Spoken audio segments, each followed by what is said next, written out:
الذي خلق الإنسان وعلمه البيان والصلاة والسلام على رسوله سيد الإنس والجان وعلى آله وأصحابه ذوي الخير والإحسان. أما بعد فأعوذ بالله من الشيطان الرجيم. بسم الله الرحمن الرحيم. يا أيها الذين آمنوا اتقوا الله وكونوا مع الصادقين. صدق الله مولانا العظيم وصدق رسوله النبي الأمين المعين المبين المتين المكين الكريم ونحن على ذلك لمن الشاهدين والشاكرين والحمد لله رب العالمين.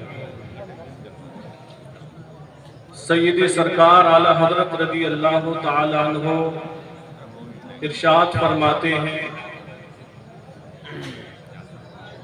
لحد میں رخ عشق شہر کا داغ لے کے چلے،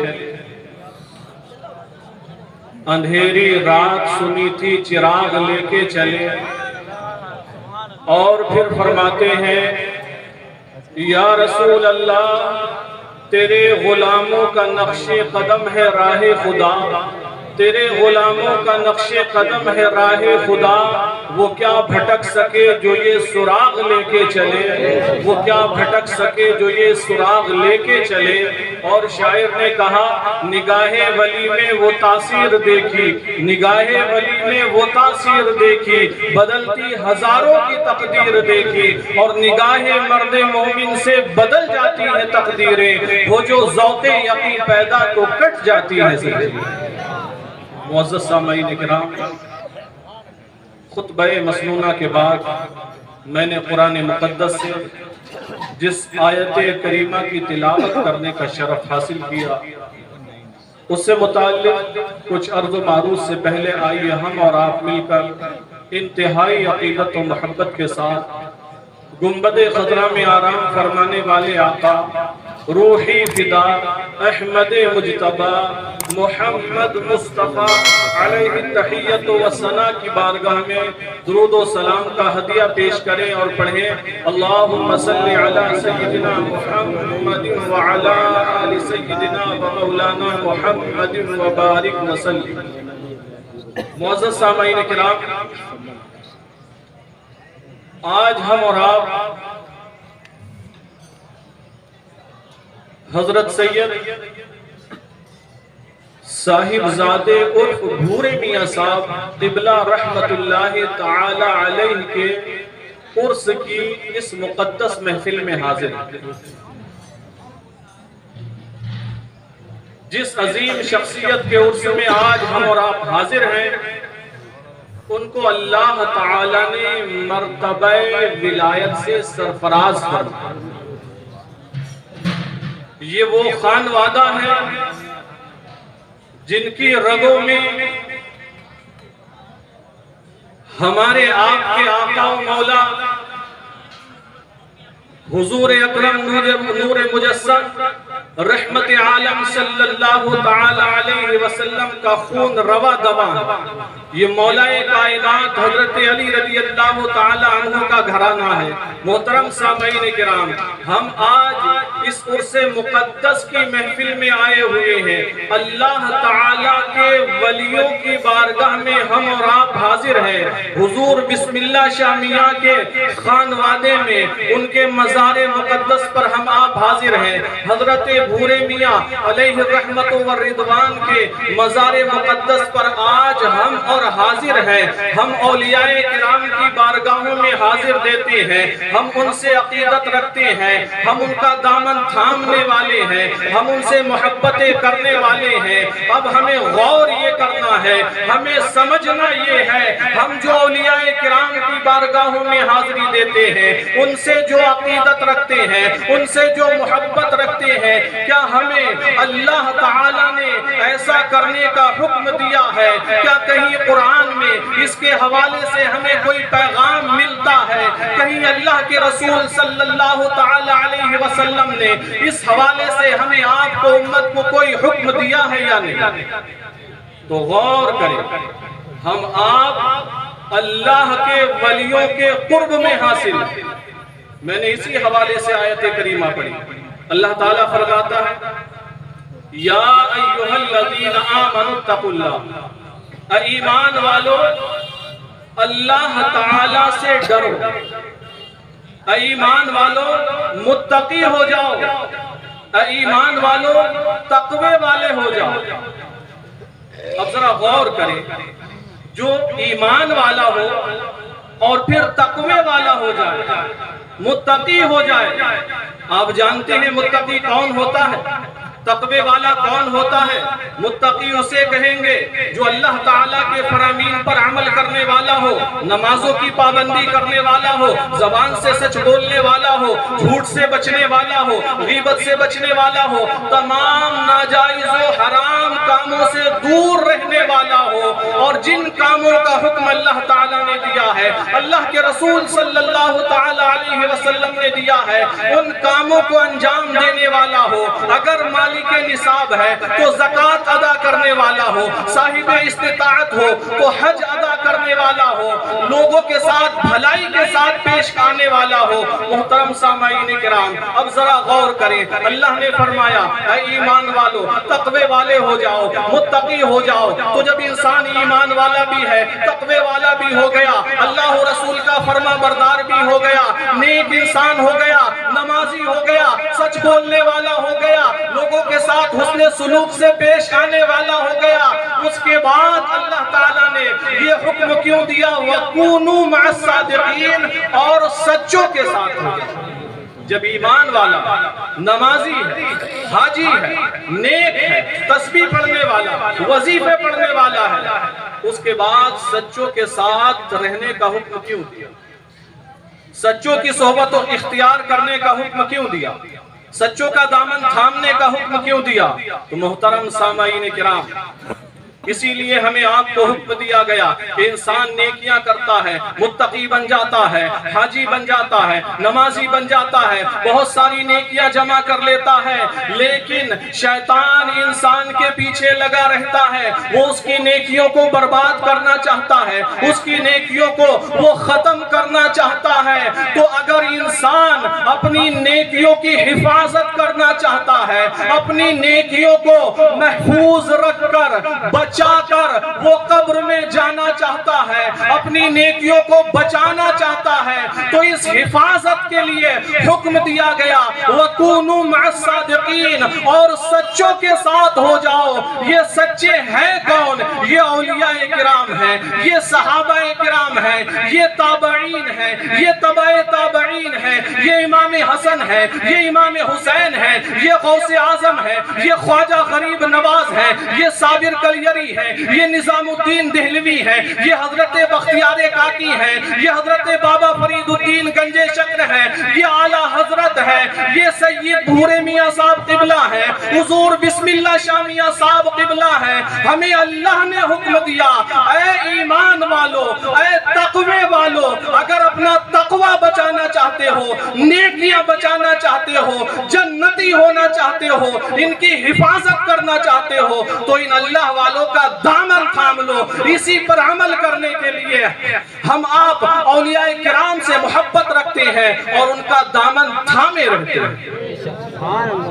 محترم سامعین کرام، ہمیں قرآن مقدس سے یہ درس ملتا ہے کہ ہم اللہ کے ولیوں کا دامن تھامے رہیں، ان سے محبت کریں، اور ہم اسی لیے اولیاء کرام سے محبت کرتے ہیں۔ آج ہم اور آپ حضور بسم اللہ شاہ میاں، حضور بھورے میاں صاحب قبلہ رحمت اللہ تعالی علیہما کے مزار مقدس کے قریب میں حاضر ہیں، اور اللہ و رسول کے ذکر کی محفل میں حاضر ہیں۔ یاد رہے، جو اللہ تعالی کے ولیوں کی بارگاہوں سے قریب بھی ہوتا ہے وہ خوش نصیب ہوتا ہے۔ اللہ تعالیٰ اس سے محبت کرتا ہے، اللہ تعالیٰ اس کو پسند فرماتا ہے، اور وہ بڑے فائدے پاتا ہے۔ جو انسان اللہ کے ولیوں سے قریب ہوتا ہے، ان کی زمین سے قریب ہوتا ہے اس کو کتنے فائدے ملتے ہیں۔ آئیے مسلم شریف کی حدیث پاک کی روشنی میں بیان کروں۔ مسلم شریف جلد ثانی کی حدیث پاک، اللہ کے رسول صلی اللہ علیہ وسلم نے فرمایا، واقعہ بارہا آپ نے سنا ہوگا، ارشاد فرمایا صحابہ کرام سے کہ پہلے کے لوگوں میں ایک ایسا انسان تھا جس نے 99 لوگوں کو قتل کیا، بڑا گنہگار تھا، بڑا نافرمان تھا۔ زمانے کے گزرنے کے ساتھ اس کے دل میں خیال آیا، ہو سکتا ہے اللہ تعالیٰ میری توبہ قبول فرما لے تو مجھے توبہ کر لینا چاہیے۔ اس نے لوگوں سے معلوم کیا کہ مجھے کسی عالم کا، کسی دین کو جاننے والے کا پتہ بتا۔ تو لوگوں نے کسی یہودی عالم کا اس کو پتہ دیا، کسی دین کے جاننے والے کا اس کو ایڈریس دے دیا۔ وہ اس کے پاس گیا، جانے کے بعد اس نے اپنا واقعہ، اپنا قصہ ذکر کیا کہ میں بڑا گنہگار انسان ہوں اور میں نے 99 لوگوں کا قتل کیا ہے، میں توبہ کرنا چاہتا ہوں کہ اللہ تعالیٰ میری توبہ قبول فرما لے گا۔ اس انسان نے سنا اور کہا تو اتنا بڑا گنہگار، تیری توبہ کیسے قبول ہو سکتی؟ وہ نا امید ہوا۔ پھر اس نے سوچا یہ 99 کا عدد ہے، کیوں نہ 100 پورے کر لیے جائیں۔ چنانچہ اس نے تلوار اٹھائی اور اسے بھی قتل کر دیا۔ مسلم شریف کی حدیث پاک ہے۔ اب 100 انسانوں کا قاتل ہو گیا۔ کچھ وقت کے بعد پھر دل میں یہ خیال آیا، ہو سکتا ہے اللہ تعالیٰ میری توبہ قبول فرما لے۔ پھر لوگوں سے معلوم کیا، مجھے کسی عالم کا پتہ بتا۔ اب کسی عالم کا پتہ بتایا گیا، صحیح جگہ پر اب یہ پہنچا۔ پہنچنے کے بعد اس نے اپنا واقعہ بیان کیا کہ میں نے 100 لوگوں کا خون بہایا، میں اللہ تعالیٰ کی بارگاہ میں توبہ کرنا چاہتا ہوں کہ اللہ تعالیٰ میری توبہ قبول فرمائے گا۔ عالم دین نے بیان فرمایا، جواب دیا، اللہ تعالیٰ رؤوف الرحیم ہے، وہ غفور الرحیم ہے، گناہوں کو بخشنے والا ہے، سچی توبہوں کو قبول فرمانے والا ہے۔ تو توبہ کر لے، اللہ تعالیٰ تیری توبہ کو قبول فرمائے گا۔ اور ساتھ ہی ساتھ حکم دیا کہ تو فلاں علاقے میں چلا جا، فَإِنَّ بِهَا أُنَاسًا يَعْبُدُونَ اللَّهَ، اس لیے کہ وہاں پر ایسے اللہ کے مقرب بندے رہتے ہیں جو اللہ تعالیٰ کی عبادت کرتے ہیں، یعنی اللہ والے رہتے ہیں۔ تو نے اس زمین میں گناہ کیے ہیں، اس زمین کو چھوڑ دے اور اس اللہ والوں کی زمین کی طرف چلا جا۔ چنانچہ یہ 100 انسانوں کا جو قاتل تھا اب اللہ والوں کی طرف روانہ ہوا۔ ابھی راستے میں ہی تھا کہ اس کی زندگی کا وقت تمام ہوتا ہے اور موت کے فرشتے روح نکالنے آ جاتے۔ حدیث پاک میں ہے عذاب کے فرشتے بھی آ گئے اور رحمت کے فرشتے بھی آ گئے۔ عذاب کے فرشتے کہتے ہیں اس کی روح ہم نکالیں کیونکہ بڑا گنہگار ہے، زندگی میں نیکیاں نہیں کی ہیں، 100 انسانوں کا ناحق خون بھی کیا۔ رحمت کے فرشتے کہتے ہیں اس نے توبہ کی ہے اور یہ اللہ والوں کی بارگاہ میں جا رہا ہے، اس لیے اس کی روح ہم نکالیں۔ دونوں ٹیمیں روح نکالنے کے لیے تیار۔ اب اللہ تعالیٰ نے ایک فرشتے کو انسانی شکل میں فیصلہ کرنے کے لیے بھیجا۔ اس فرشتے نے دونوں کی بات سنی اور یہ فیصلہ دیا کہ جہاں سے یہ چلا ہے اور اللہ والوں کی طرف جہاں جا رہا ہے، اس جگہ سے دونوں طرف کی زمین کو ناپ لیا جائے۔ جس زمین سے قریب ہوگا، اگر جہاں گناہوں والی زمین سے چلا ہے ادھر یہ قریب ہوگا تو عذاب کے فرشتے اس کی روح نکالیں گے، اور اگر اللہ والوں کی طرف جا رہا ہے، اللہ والوں سے یہ قریب ہوا تو رحمت کے فرشتے اس کی روح کو نکالیں گے۔ چنانچہ زمین کو ناپا جاتا ہے تو وہ اللہ والوں کی زمین سے ایک بالشت قریب نکلتا ہے اور رحمت کے فرشتے اس کی روح کو نکالتے ہیں اور وہ جنتی ہو جاتا ہے۔ اب ذرا غور کریں، کتنا بڑا گنہگار تھا لیکن توبہ کر کے اللہ والوں کی طرف جا رہا تھا۔ اور اس عالم دین نے بھی یہی بتایا کہ اس زمین میں تو نے گناہ کیے ہیں، اسے چھوڑ دے اور فلاں علاقے میں چلا جا کہ وہاں اللہ والے رہتے ہیں، اللہ والوں کی طرف بھیجا گیا۔ تو جب انسان اللہ والوں کی طرف نکلتا ہے اور اگر راستے میں موت بھی آ جائے تو رحمت کے فرشتے اس کی روح کو نکالتے ہیں، اور یاد رکھیں جس کی روح کو رحمت کے فرشتے نکالیں اللہ تعالیٰ اسے جنت عطا فرماتا ہے۔ تو محترم سامعین کرام، ہم آپ اللہ والوں کی بارگاہ میں حاضر ہیں، ہمیں نیک نیتوں کے ساتھ یہاں پر حاضر رہنا چاہیے۔ یقیناً اللہ رب العزت کے فضل و کرم سے بے شمار برکتیں نصیب ہوں گی۔ محترم سامعین کرام، ہم اولیاء کرام کی بارگاہ میں حاضر ہیں، ہمیں حاضر ہونا چاہیے، اس لیے کہ اللہ کے یہ ولی وہ ہوتے ہیں جو اللہ کی بارگاہ کے مقرب ہوتے ہیں، جنہیں اللہ رب العزت بڑا عظیم مرتبہ عطا فرماتا ہے۔ یاد رہے جو اللہ والوں سے قریب ہوتا ہے، اللہ والوں کی صحبت اختیار کرتا ہے، ان کا دامن تھامتا ہے، اللہ تعالیٰ کی بے شمار رحمتیں اسے ملتی ہیں۔ اگر سچے ولی کا آپ نے دامن تھام لیا، اس کی تعلیمات پر عمل کر لیا، یقیناً آپ کی دنیا بھی کامیاب ہوگی اور آپ کی آخرت بھی کامیاب ہوگی۔ نعرہ تکبیر، نعرہ رسالت، مسلک اعلیٰ حضرت حضور سید آصف میاں صاحب قبلہ، حضور سید آصف میاں صاحب قبلہ صاحب فضیلت سے متعلق میں عرض کر رہا تھا، اگر سچے ولی کا دامن تھام لیا، اس کی تعلیمات پر عمل کر لیا تو اللہ کی قسم دنیا میں بھی کامیاب ہو جائیں گے اور آخرت میں بھی کامیاب ہو جائیں گے۔ جو اللہ کے سچے ولی ہیں، اس کی اطاعت و فرما برداری کرنے والے ہیں، انہیں اللہ رب العزت نے وہ درجہ عطا فرمایا ہے، وہ مقام عطا فرمایا ہے کہ اگر ان کا ساتھ انسان نہیں ایک کتا پکڑ لیتا ہے تو اللہ تعالیٰ اسے بھی جنتی بنا دیتا ہے۔ چنانچہ اصحاب کہف کا ساتھ ایک کتے نے پکڑ لیا تھا۔ علماء کرام بیان فرماتے ہیں اصحاب کہف کے کتے کو انسانی شکل دے کر جنت میں داخل کیا جائے۔ وہ تو ایک کتا تھا۔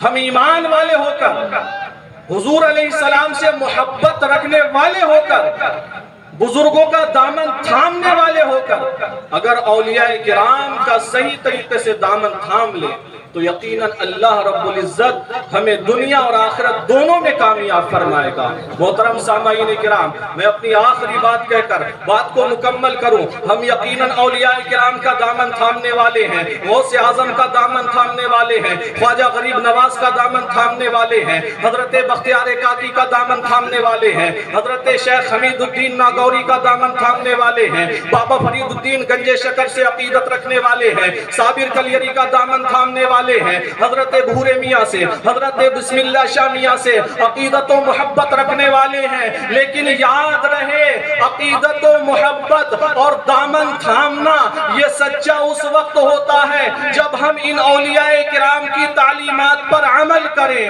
ان تمام اولیاء کرام نے شریعت پر عمل کیا ہے، نمازوں کی پابندی کی ہے، زبان سے سچ بولا ہے اور اپنے ماننے والوں کو، اپنے آپ سے عقیدت رکھنے والوں کو نماز پڑھنے کا حکم دیا ہے، سچ بولنے کا حکم دیا ہے۔ تو اگر ہم سچا دامن تھامنے والے ہیں غوث اعظم کا، خواجہ غریب نواز کا دامن تھامنے میں سچے ہیں تو ہمیں نمازوں کی پابندی کرنا ہوگی، ہمیں سچ بولنا ہوگا، ہمیں نیک عمل کرنا ہوں گے اور گناہوں سے دور رہنا ہوگا۔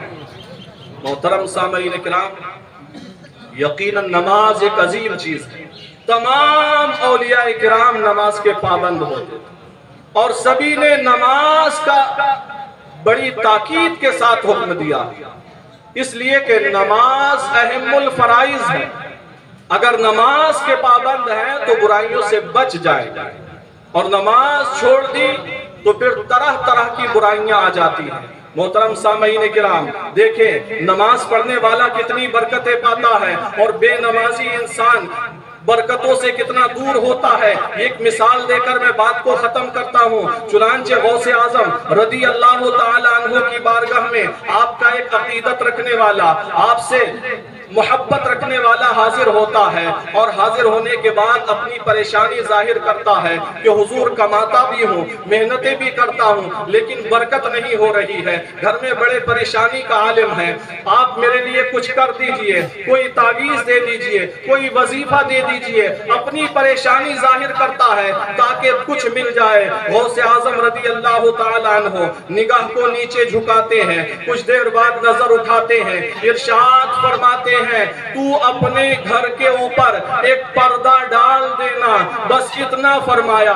وہ جاتا ہے گھر کے دروازے پر پردہ ڈال دیتا ہے، جیسے ہی پردہ ڈالا برکتیں ہونا شروع ہو گئیں، اب کمائی میں بچت بھی ہو رہی ہے، برکت ہوتی چلی گئی۔ چند دنوں کے بعد جب کچھ پیسے جمع ہو گئے ایک تحفہ خریدتا ہے، خریدنے کے بعد غوث اعظم رضی اللہ تعالیٰ عنہ کی بارگاہ میں حاضر ہوتا ہے اور حاضری دینے کے بعد وہ تحفہ پیش کرتا ہے، آخر میں عرض کرتا ہے حضور یہ معاملہ سمجھ میں نہیں آیا، جب میں آیا تھا اپنی پریشانی پیش کی تھی تو آپ نے مجھ سے کہا تھا اپنے گھر کے دروازے پر ایک پردہ ڈال دینا، آخر اس کا کیا مطلب ہے؟ میں نے پردہ ڈال دیا، گھر میں برکتیں آ گئی، اس کو میں سمجھنا چاہتا ہوں۔ غوث اعظم نے ارشاد فرمایا تھا تیرے گھر کے دروازے پر پردہ نہیں تھا، تیرا گھر راستے کے قریب ہے، وہاں سے لوگ گزرتے تھے، جب بے نمازی لوگ گزرتے تھے ان کی نظریں نگاہیں تیرے گھر میں جب پڑتی تھی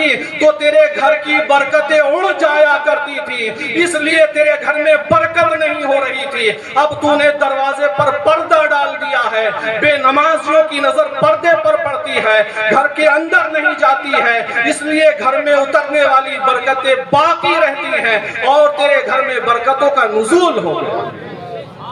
اللہ اکبر، غور کرنے کا مقام ہے۔ بے نمازی کی نظر جس گھر میں پڑ جائے، بے نمازیوں کی نظر جس گھر میں پڑ جائے وہاں سے برکتیں چلی جاتی ہیں، اور جس گھر میں خود بے نمازی ہوں کہاں سے برکتیں آئیں گی؟ آج شکایت ہے کہ برکت نہیں ہو رہی ہے، اور صحیح بات ہے، پہلے فیملی میں ایک آدمی محنت کرتا تھا، کماتا تھا، ساری فیملی چلتی رہتی تھی۔ آج سارے لوگ محنت میں لگے ہیں، پھر بھی گھر چلانا مشکل ہو رہا۔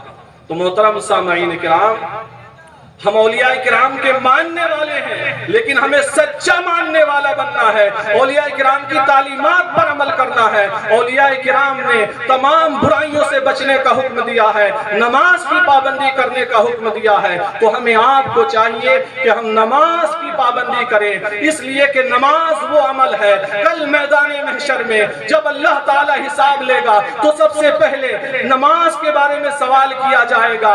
شیخ سعدی فرماتے ہیں روز محشر کے جا گداز بود اولی پرسش نماز بود، محشر کا دن جو جان کو پگھلانے والا ہوگا اس دن سب سے پہلے نماز کے بارے میں سوال کیا جائے گا، اور آقا علیہ السلام نے ارشاد فرمایا سب سے پہلے انسان کے عمل میں سے نماز کے بارے میں سوال ہوگا، جس کی نماز درست نکل آئی تو اس کے باقی عمل بھی درست نکل آئیں گے اور وہ کامیاب ہو جائے گا، اور جس کی نماز کا معاملہ ٹھیک نہیں نکلا اس کے باقی معاملات بھی گڑبڑ ہوتے چلے جائیں گے اور انسان وہ پھنس جائے گا۔ لہٰذا یہ عہد کر کے جائیں، ہمیں اولیاء سے عقیدت رکھنا ہے، ان کی تعلیمات پر عمل کرنا ہے اور ہمیں نمازوں کی پابندی کرنا ہے۔